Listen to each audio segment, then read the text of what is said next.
Thanks, Adrian. This presentation comes from a future study that I worked on, and I met with Ratna as part of informing this, and then Elliot's group provides a lot of really important research that feeds into this.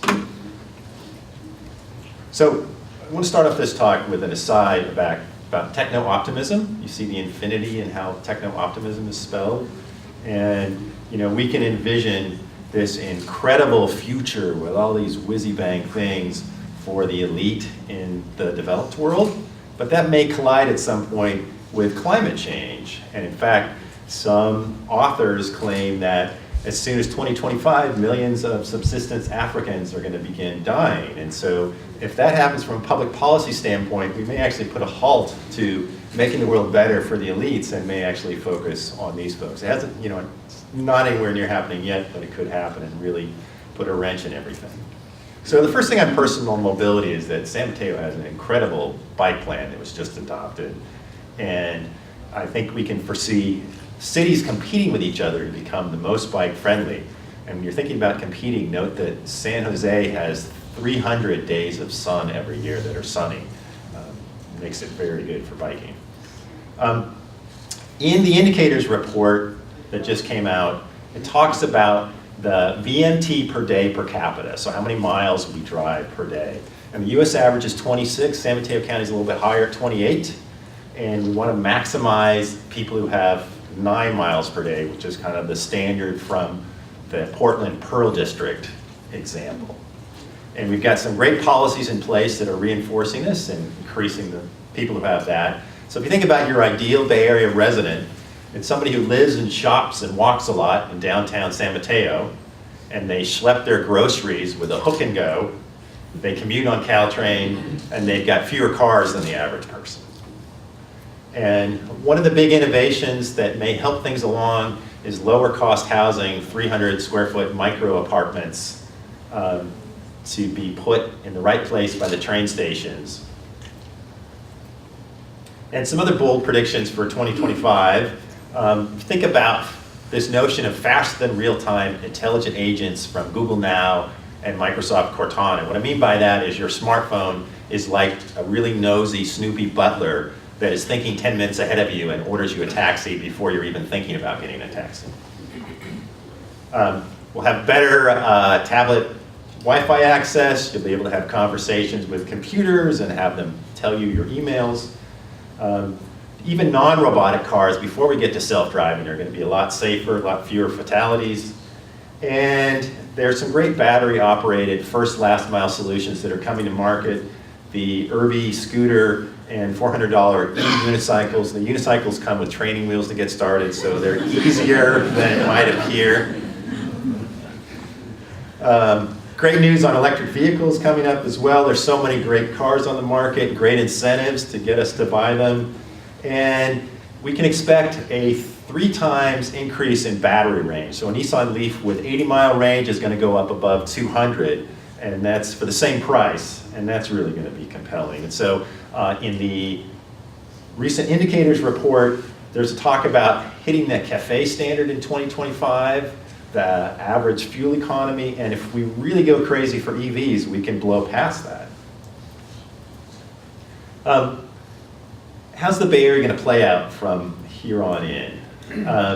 So we're number 2 in traffic congestion after Los Angeles, and we're going to grow by 2 million more people, which doesn't sound very good. It's going to be difficult to add freeway capacity. So I predict that Highway 101 is going to break in 2020. It's going to become gridlocked. And then the voters are going to want a quick fix. And the only fix you can do is increase the number of people in each vehicle, so increase occupancy. But that's difficult to do because occupancy has gone down in the last 3 years in commuting to an incredibly lame 1.1 person per vehicle. Another big impactor on policymaking is these long commutes from San Francisco to Silicon Valley on Wi-Fi motor coaches. And for Googlers who live in San Francisco, 90% of them take those buses. And there's a big political will to keep 101 flowing fast to help those tech workers get to work. Climate law is also in influencing things in a good way, but I think congestion is really the main driver of public policy and transportation for the Bay Area. So to increase occupancy, we're going to need to increase the price of driving or the price of parking. And this is one of these topics that's like getting kids to eat spinach when they don't like spinach, right? It's not very popular. And in the spring 2014 indicators report, it also goes into depth on this about if you have free parking at work, you drive alone, and if you have to pay to park at work, you drive alone about half as much. So we know how to influence human behavior. It's just like eating your spinach, right? Unfortunately. So once we increase the price, then all these great commute alternatives take off. There's a lot bigger market share for those. But again, 75% of Californians are opposed to even a teeny increase in the gas tax. So it's tricky politically. So I'm leading a study that's looking at 14 different road and parking pricing policies. And the good news is that compared to the do-nothing scenario, which is kind of bad for hitting gridlock in 2020, there are a few policies that have us eating our spinach, but we like slightly more. There's some great technology that goes into these pricing policies coming up. And draconian ramp metering is not something that's politically viable. It's another way to reduce traffic without pricing. So now let's talk for 4 slides about self-driving cars and where we're going to be. So we're going to get better cruise control where the robot's doing the driving, but we still have to be alert and observant. And then in 2020, we're going to fix traffic congestion. And in 2022, you're going to be legally allowed to read a magazine and not pay attention when driving. Okay? And then in 2025, 5% of the cars on the freeway will have this capability. And we're also going to see robotaxi systems, which you can think about as Uber with a robot. And here's our former California governor getting a robotaxi ride down here. And by 2030, we should see some significant beneficial impacts from robotaxi systems. And we should also see 30% of the cars on the freeways being robocars, and then you can platoon them so you can stuff more cars on the same freeway lanes. So getting to this ability to read a magazine is pretty interesting. And the industry is ready to pounce on this. The regulators have been hired away by Google. The number 2 regulator there now works at Google. The supply chain is ready to bring these out at low cost. So for 95% of your trips in one of these vehicles, you'll have a hassle-free trip where you can read a magazine. And then every once in a while, you'll have to take over driving on the freeway. Now, we're making driving better and more pleasurable, which is bad for the climate, okay? Because we induce demand. So people will live further away. We're going to steal riders from transit. And this person's got reduced peak hour pain, but everybody else has got worse traffic congestion. And the poor who can't afford this tend to suffer. But I should also say that there's some pessimists about this technology ever coming to market, like you see Steve Schladover, who says that, sure, you can fix all the human problems with driving, but there's others when you get a super complex technology like that as well. But I think it's actually going to come to market, and we are going to see platooning at some point in our future. I'm a little more optimistic than Schladover. And driving on the freeways as a robot is relatively easy, but driving on surface streets is much more difficult because there's a lot more different hazards. So here's a left turn in Palo Alto onto a busy arterial street, and there's these street trees that are in the way of your line of sight. So anything that's hard for a human to do is much harder for robots to do. Yet there are technologies to get around this.